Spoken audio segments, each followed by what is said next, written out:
Hello there, Mike here. So welcome to my YouTube channel if you're new, or if you're an old subscriber, welcome back. Thank you guys so much for 4,000 subscribers. My goal is 20,000 by 2021. I don't know if that's a crazy goal, but we'll see. Give this video a thumbs up if you like these videos, and also subscribe to my channel if you want to see more videos. And also thank you to my Patreon supporters so much. This video is for you, so I hope you like it. And if you aren't following me on Instagram, I'll put the Instagram link down below. And I ask questions sometimes there, and so one of the questions I asked was if you guys had any suggestions for a video, and someone suggested that I make a video where I describe my first initial cultural shocks about Germany, and then describe if I've gotten used to them, or if if I can appreciate them now, the things that were confusing to me in the beginning. So yeah, because I lived in Germany first. I was just a tourist at first. I was studying abroad in England, and I took a trip to Berlin for 1 week and then Frankfurt for a few days. And then a year later I came back for 1 semester abroad in Hamburg. And then another year later I came back and did a 1-year master's program and a 1-year German learning at the university. So I have a lot of experience as different parts of life. Well, I guess I was a student and a tourist, so maybe I'm still missing the working world part of Germany, but yeah, I did some work at the university, so I don't know, maybe I can get to that in a different video. But so here's the culture shocks that I experienced. And so as a backdrop, when I first got to Germany, I had already been living in England for about 4 months. Yeah, and I'm sorry I'm not using my microphone for this video, so I'm sorry if the sound isn't perfect. I just want to upload this video and not do too much editing. Okay, so when I first got to Berlin, after living in England, so in England I was already used to some of the European shocks, which was, whoa, you have to be really fast when you're bagging your groceries, and you have to do it yourself. In America, I always felt uncomfortable when the cashier was bagging my groceries, but I didn't know there was another choice. I thought they wanted to do it like that, because every time I tried helping, the cashier was like, oh no, you're doing it wrong, let me do it. And so yeah, so I got used to that in England. So I wasn't shocked by that when I got to Berlin. And then the whole Sunday thing was the same also where I was living near London, England. So I was kind of used to that, but not everything. In England, of course, we were using pounds, and then I wasn't used to the euro. So then my first trip to Berlin, the reason I went to Berlin was because so many people in my semester abroad in England were telling me, you have to go to Berlin, you just have to go. And I knew I had a previous interest in Germany, and I don't know if this is shocking to you guys, because on one of my videos that I made recently about what my friends think of when they think of Germany, and everyone in the comments were saying how annoyed they are that the Americans only know about World War II, and they were saying they were kind of annoyed that the Americans don't know something else other than that, and the other typical things like Germans love beer, stereotype, and Oktoberfest, and Bayern, or Bavaria. So yeah, but I mean, if it weren't for the World War II thing, I don't think I would have found an interest in Germany, if I'm being honest, because back home, when I was in high school, I was always turning on the History Channel, and there was always these documentaries about World War II. Always. And so I was watching these all the time when I came home from school. I was really interested. There's something about it, I just wanted to learn everything about it. Everything I could, I wanted to learn it. And then also, before high school, when I was living 1 year in Oregon, I took this sort of independent class outside of school, and it was a World War II class, so I really got to go deep diving into the topic of World War II, so I found a really big interest in it. So that's the reason I went to Germany originally. I don't know, comment down below if you already knew that about me. I think when I asked on Instagram, majority of you said, oh, you are really shocked by my answer. That was how I originally got interested in Germany, was World War II. Yeah. And I think maybe a lot of people are like that, because when I went to Berlin, I wanted to go on tours, World War II tours, and I found a lot of offers. Yeah, so it was a great time for my history-loving part of my brain. When I first got to Germany, the first shock would be when I got to the hostel. Because in England, they were pretty good with the credit cards in England, so and the customer service was amazing in England. They were so friendly. The bus drivers were so friendly in England. So I was, you know, fresh off the plane. Also, if I haven't mentioned this, I don't think I have yet, the first thing on my list was one of the stereotypes or misconceptions. So another American who I knew from, who was studying with me in England, who recommended me to visit Berlin, I was kind of worried, like, oh, do I need to like learn German? Like, I didn't know. I never traveled to a non-English speaking country besides France when I was in high school, but I was with a bunch of French speaking teachers, so that's different. So he's like, no, Germans all speak English. You don't have to learn German. I was like, what? I was really surprised when he told me that, like, okay. And I was young. I was 21 or 22 at the time. So I just kind of took his advice, and I knew I could have Googled and found out some things about Germany before going, but I really wanted it to be a surprise. So I get to Berlin, and so I'm sort of expecting Germans to be able to speak some basic English with me, and yep, I found out very soon that wasn't the case, and I don't know what that guy was talking about.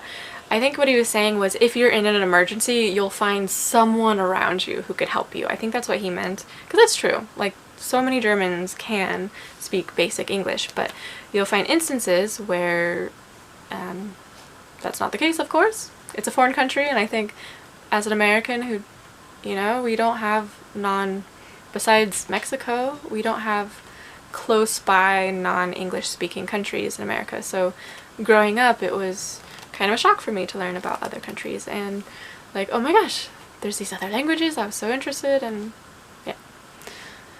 So back to Berlin. So I ordered a sandwich at the airport, and I was asking the girl some questions, and she couldn't speak English with me, and I was like, wow, okay, that guy was so wrong. And then I go outside to try to find the train, because I knew I needed to get to Alexanderplatz, because I think that was the first thing on my list I wanted to see before I go to the hostel. Or maybe the hostel was right by there, that's probably why I was going there. The signs for me, and this was in 2015, so maybe things have changed, but I could not find any English signs to tell me where the train was, and I didn't know what S-Bahn meant. To me, it was just gibberish, so looking back, I probably should have looked up some things to prepare me in Germany, because now I speak B1, B1 level German, so now it's like, of course, no problem. But back then, I was very confused. I had no idea where I was going. So then I saw where some buses were, and I think this was at the airport, and I asked the bus drivers, like, and hoping he would speak English, and I said, hey, is your bus going to Alexanderplatz? And he just started cussing and saying bad words in German, which I don't know what he was saying. I just knew he was very angry, so I hopped off the bus, and I was like, okay, alright, this is not a good beginning to my time in Germany. Getting yelled at to get off or to get away. He was like, blah, blah, blah. He must have been having a really bad day. Probably the tourists annoy him, I could be understanding. But the bus drivers in England are just crazy nice. Like, so they're always saying cheers, and like everyone says cheers and when you get onto a bus in England. So the second one would be when I got to the hostel, they said, we don't accept credit card, only cash. And this was my first experience with Germany and not accepting credit card. Cash only. It's like cash only kind of country, but I hear things are starting slowly to get towards where the world's at right now, or I don't know. England and America, I felt, were just so much more into the credit cards compared to Germany. Well, I went to a nearby grocery store. I don't know if this was in the same day. I think I went to the ATM and then I paid for that, and then this might have been the same day, because I remember I was at the grocery store. I didn't have cash with me, and they didn't accept my credit card. And I was talking to my boyfriend recently, and he was telling me at that time, Penny didn't accept Visa credit cards. So I think that's what was happening, which was of course a shock for me that, oh my gosh, you're at a grocery store and they don't accept credit cards. And I didn't know about the discount grocery stores compared to the normal grocery stores. So yeah. Also those little gates that let you in and close, that was also new for me. Random little difference. I was like, okay, you have to, they kind of pressure you a little bit to buy something, because you feel kind of awkward when you're in there and then you get locked with those closing electric doors. So then you have to, I felt that way, like I had to buy something just to get out, otherwise it was like awkward sneaking out of the grocery store. Oh yeah, I had a headache on a Sunday. At this point, I was staying at a couch surfer's place, which, by the way, couch surfing's amazing. I'm so glad I did it. That year was awesome. So I was staying with a local guy who was from Berlin. He was showing me around Berlin. And one of the Sundays that I was staying with him, I had a headache, and he told me the pharmacies are closed on Sundays, and I was really, like, at this point, I'm like, you know, I'm not surprised. I felt like Germany in the beginning was just kind of a whole lot of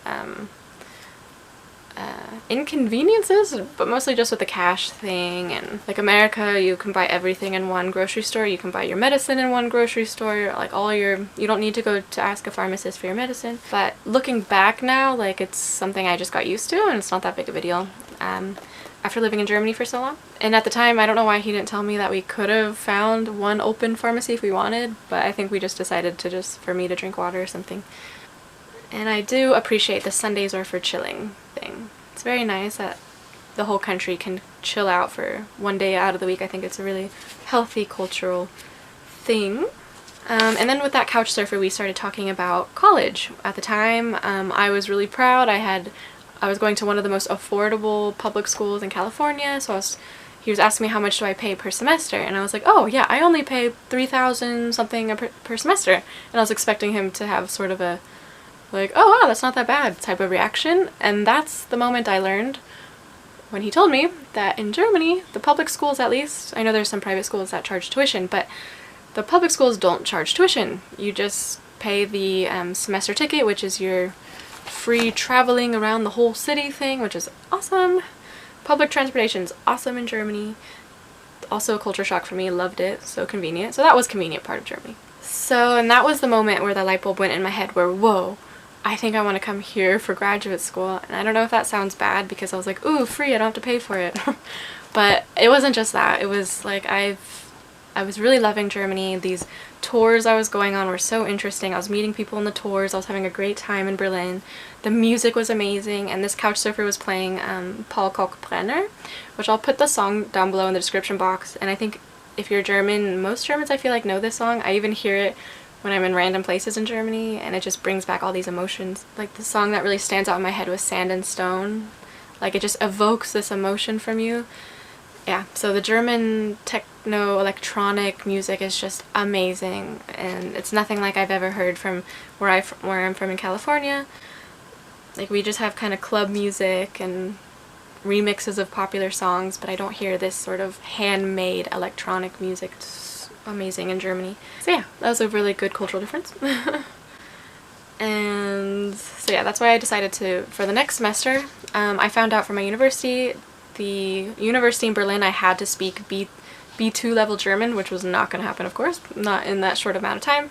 So I decided to choose Hamburg, which was the closest university that I could to Berlin. And so it's funny looking back now because I chose Hamburg because it was the closest city I could get to Berlin for my semester abroad. And I had no idea, this is embarrassing, I had no idea what Hamburg was.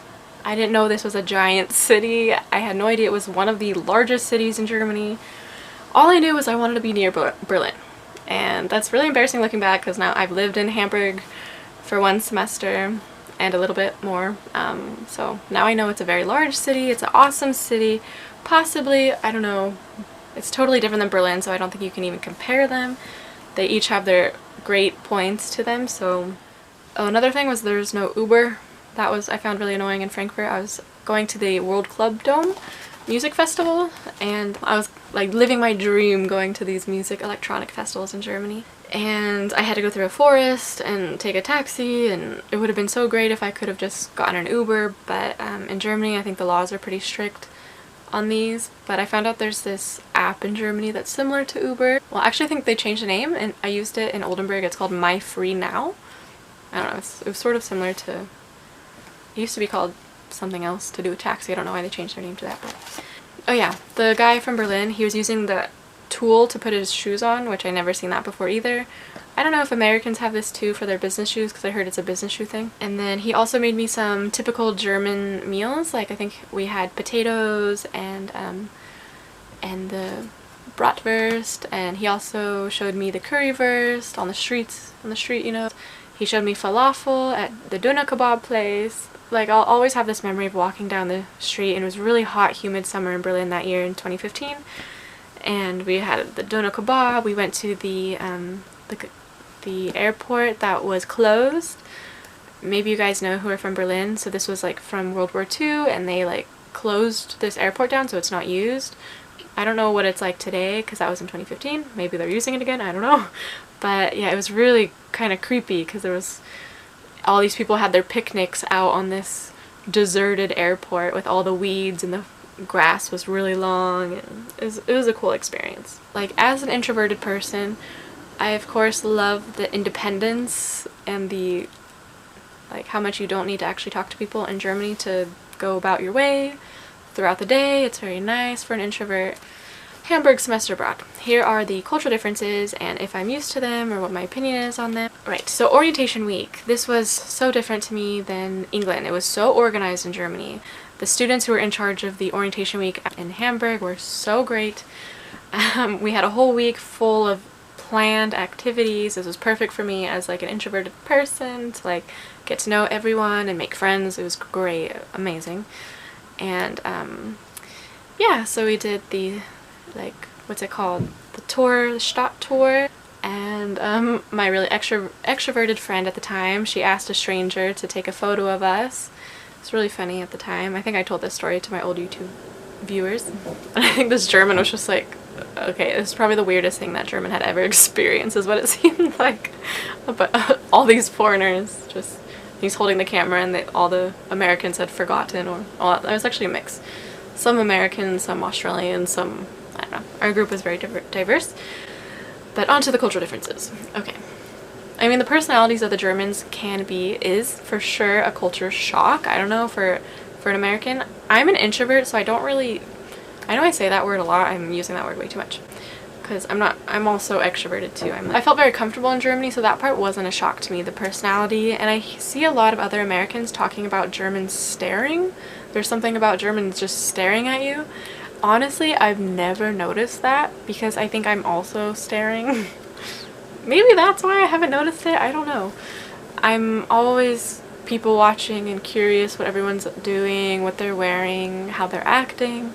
So maybe I'm just like a little bit German in that sense. So the biggest difference for me about studying in Hamburg for my semester abroad would be the style of the classes, style of the homework, and the exam style was so different than in America. I thought I was dying of stress at the end of the semester. I don't know how the Germans do it. My opinion, if I have an opinion on this, it's I don't like it. I didn't like it in Hamburg. I much preferred the American way where we had every few weeks we had a project, or every few weeks we had a test. So at the end of the semester you had all this work, and then at the end you have just the same type of test as you did the whole time. So it wouldn't be worth any more than the other parts of the semester.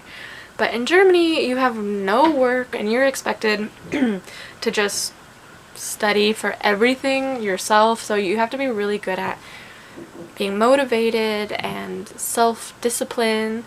So I understand there how that's probably better to have like self-disciplined students, and you have to actually be interested in what you're studying in Germany, which makes sense. So I can appreciate it now, like I get it, because I guess that's maybe how a job is. A job will give you a project to work on, and it might take you a few months to do the project, so I get it. Did I like it? No. I was really sad because the exams were right around the big soccer or football tournament or competition. The one that, you know, every 4 or 2 years there's a big competition. I forget what it was in 2015, but comment down below if you know what I'm talking about. And I was only able to go to like 2 of the events, like the public viewing thing. It was so cool, such a cool experience. Everyone watching the giant screen, and kind of smelled like weed in the area where I was, so I don't know if that's a common thing with public viewing, but didn't really like that part. But the energy was amazing. Germans can be patriotic when sports are going on, is what I learned. Like, Americans are patriotic all the time. I don't know why they are how they are, but that's how they are in America. In Germany, for some obvious reasons, I think most Germans I talk to, they say it's because of the past. And they have a belief too that why is one country better than another, so why be patriotic? Like, so that's why in Germany with the soccer you can finally wave your flags. And I'm glad I got to watch that one game. I'll never forget this game. I think it was Italy versus Germany, and we were sitting on these tables outside and the Italians were singing their songs, the Germans were singing their songs. It was so cool. I definitely never experienced this sort of sport love, so that's definitely a cultural difference. Where I'm from, Southern California, we didn't even have a football team or a soccer team until recently. I think the Chargers now, the San Diego Chargers now have come to Los Angeles, so now we kind of have a team, but yeah, it's nice to do something like that with your friends if you're interested in it. Oh yeah, in the beginning of the semester, one of our professors didn't show up for 2 weeks because he was on Urlaub, on vacation. That's something I never experienced in California. Like, the professors are very strict. If you don't show up on the first day, usually they drop you from the class, which was also similar to what I experienced from one of the professors in Hamburg. Not that guy, because he didn't even show up for his class for 2 weeks. But I learned in Germany, the professors, it's kind of like their part-time job. In California, it's definitely their main job, I feel like. Paprika flavor.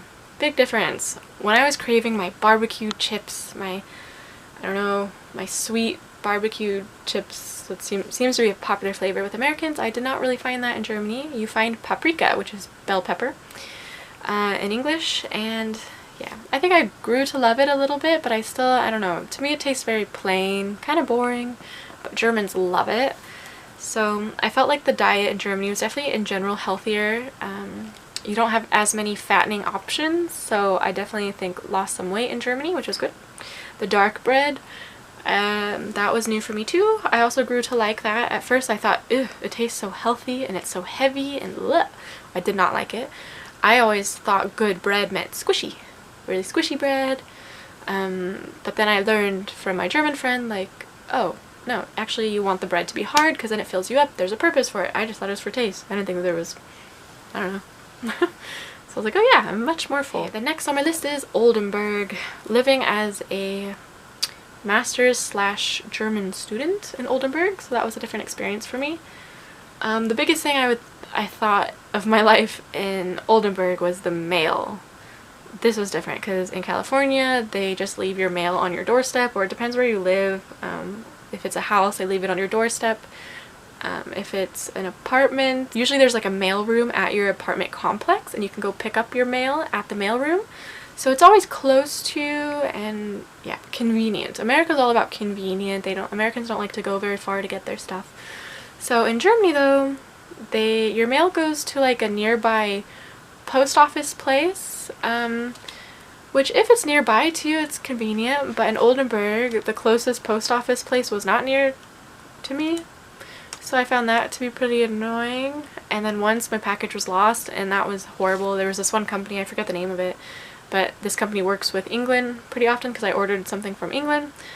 My package got lost. It was a present for a friend and I was like, no. I'm so stressed. I don't even want to think about that story. I've never had a lost package in America, so I don't know. I didn't have that great of experience with the mail, and it makes me nervous when I order things in Germany because I don't know where it's going to go to. And sometimes they don't leave a note on your door in Oldenburg, so I don't know. That was annoying. So, but I get it. I appreciate it too. I do. In the beginning I didn't, but now, like, if the package doesn't get lost, it's like, okay, your package is safe. In America, if you don't see your package on your doorstep, you're always kind of worried, did someone steal it? Which is not something you feel in Germany, so that's nice. And spargel soup. Love spargel soup. I never seen white asparagus before in my life until I got to Germany.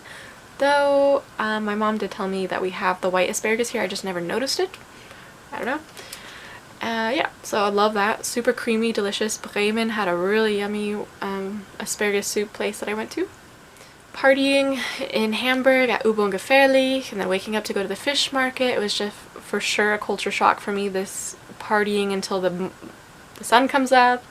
Going drunk shopping in the morning, like this was all just hilarious for me, super funny. It's things you just don't forget, these sort of memories. And then doner kebab, I finally had my like actual doner kebab, but that was in Hamburg before Oldenburg, so I love it, totally love it. It can't really compare to my Mexican food, but I love it. Oh yeah, so the biggest thing for me in Oldenburg I feel like would be the loneliness and the difficulty of meeting Germans. But I think it's because I wasn't in a club or a Verein like Germans have told me, so that's going to be the challenge in the future, is I'm going to have to join some hobbies, some clubs in order to meet Germans, because otherwise there's no way. Like, I met Germans in my class, but I never had like, only one German girl from my master's degree I had like kind of a deep friendship with, but I found it in general quite difficult to get on a deeper level, and I don't know why. I think sometimes I feel like the language barrier, they have great English. Even when the Germans say, oh, I have bad English, it's like, what? No, they have great English. So that's something I noticed about Germans, is but I get it, because when I'm speaking German, I feel so insecure, I feel uncomfortable, and I'd much prefer to just speak English. And sometimes it does feel nice when you're speaking with another American. You don't have to feel bad about confusing them about something. So I get it, like, if Germans prefer having German friends, but that's not the case for sure. I met Germans who weren't insecure about speaking with me or something. So, oh my gosh, so during orientation week we learned about the sauna at the Oldenburg University, and I was like thinking, oh, that's so weird to see your fellow students, your classmates, possibly your professors, naked at the sauna or sauna as they say in German. And one of the girls, when we were on this tour of the university, she whispered to me that in her bachelor's degree, she had seen one of her professors at the sauna on campus where she was studying. I think it was, I don't remember what city. It was like Augsburg, or I don't know, another city in Germany. And I just I don't think I could ever go to class if that ever happened. Like, Americans are, I know, super weird about nudity. So that's something I haven't gotten used to, is this nudity culture. Maybe one day I'll go to a sauna, but just the idea is just so uncomfortable. I can't even think about doing it. Oh, I'm sure the idea is worse than the reality, but yeah, that's one thing I can't get used to. And the one time I was riding my bike around one of the lakes around Oldenburg, I was just trying to get a tour of the lake because I had only ever hung out on one side. And I remember there was two guys naked sunbathing on one side, and that was also a big culture shock because you'll never see that here. Someone naked laying on the beach in California. Yeah. And we don't have lakes in California where I live, not near where I live, so that's also a new thing, and I love it. Like, the nature. Germans love their nature. It's such a green country, which I never knew that before, because before all I was interested in was the World War II. And then I found out, oh, it's like a nature place with amazing food and really sweet, genuine people. Deep friendships happen. They care about the world, at least in the university world I was living in. It was just, yeah, I felt really at home at Germany, but of course my home is America and this is what I'm used to. Well, the weather of California, so the weather is definitely a culture shock too, but it wasn't too different than England for me. I think I'll sign off here, and I'll talk about anything else in the future videos if I forgot something. Let me know if there's any subjects that I talked about that you want me to talk more about down below, and I'll see you guys in the next video. Bye.